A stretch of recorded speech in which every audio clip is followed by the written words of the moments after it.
En 1963, Godzilla, le roi des monstres japonais, affrontait King Kong au cinéma pour la première fois. Et aujourd'hui, 58 ans plus tard, en 2021, ces deux titans s'affrontent une fois de plus au cinéma. Qu'est-ce que j'ai pensé de Godzilla vs Kong? Vous le saurez dans ce nouvel épisode de Cinemaximus. Mesdames et messieurs, bienvenue à ce troisième épisode de Cinemaximus au cinéma, où moi, votre animateur Maxime Morancy, je parle d'un film présentement en salle de cinéma au Québec. Aujourd'hui, nous parlons de Godzilla vs Kong, réalisé par Adam Wingard et mettant en vedette Rebecca Hall, Brian Tyree Henry, Millie Bobby Brown, Kelly Huttle et Alexander Skarsgård.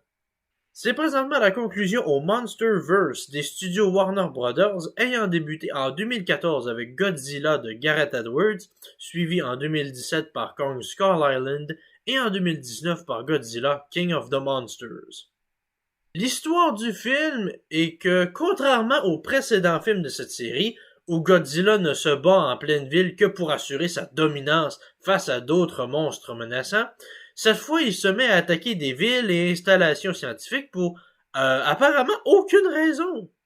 Pendant ce temps, un groupe de savants et scientifiques cherche à utiliser Kong, récemment capturé, afin de trouver une contrée perdue au centre de la Terre, leur permettant d'accéder à une source d'énergie jusque-là inconnue des êtres humains. Il y a aussi une sous-intrigue où Millie Bobby Brown et son ami partent avec un animateur de podcast joué par Brian Tyree Henry à Hong Kong afin de découvrir pourquoi Godzilla est ces temps-ci si agressif. Oh, et aussi, Godzilla se bat contre King Kong à maintes reprises et c'est glorieux. Donc, qu'est-ce que j'ai pensé du film? C'était bruyant, c'était prévisible à mort et c'était con, mais maudit que j'ai aimé ça. Même si les personnages sont développés au minimum et que l'histoire bascule d'un bord à l'autre sans queue ni tête, c'était un bien plus gros problème avec les autres films de cet univers, donc je suis prêt à dire que ce film est mon préféré du Monsterverse. J'ai bien aimé l'humour avec le personnage de Millie Bobby Brown, j'ai apprécié le lien entre King Kong et la petite fille Gia, jouée par Kelly Huttle, une petite fille malentendante, qui est apparemment la seule personne envers King Kong a vraiment confiance. Et il y a un twist très intéressant qui est amené entre ces deux personnages, je dirais, à mi-chemin durant le film. Soyons sérieux par contre, le cœur du film, c'est les affrontements entre King Kong et Godzilla.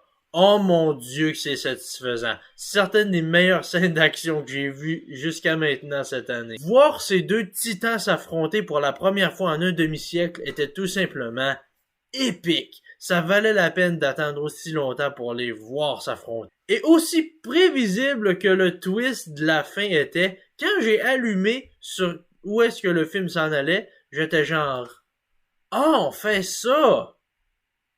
Fuck yes! » J'ai aussi aimé les références aux autres films de cet univers et aux plus vieux films de Godzilla. Et cette fois, il n'y avait aucune réplique aussi conne que ce qu'on a eu dans Godzilla, Roi des monstres, où deux savants s'écrient « Oh my God! Zilla! » Au final, si vous aimez les films d'action, que ça vous dérange pas d'avoir trop de bruit dans vos oreilles et que vous voulez du fun niaiseux durant la pandémie, je vous recommande d'aller le voir au cinéma pendant qu'il est encore là. Le film commence même avec un incroyable récapitulatif des 3 films précédents dans l'une des meilleures séquences de toute cette série de films. Juste pour être sûr que personne soit perdu, pour être sûr que tout le monde puisse aller voir ce film. Ainsi, je donne à Godzilla vs Kong un monstrueux 8 sur 10. Avez-vous vu le film? Qu'est-ce que vous en avez pensé? Pensez-vous qu'on reverra un jour le grand Jet Jaguar dans un film de Godzilla? N'hésitez pas à m'en faire part dans les commentaires. D'ici là, bonne écoute et bon cinéma. Bye bye!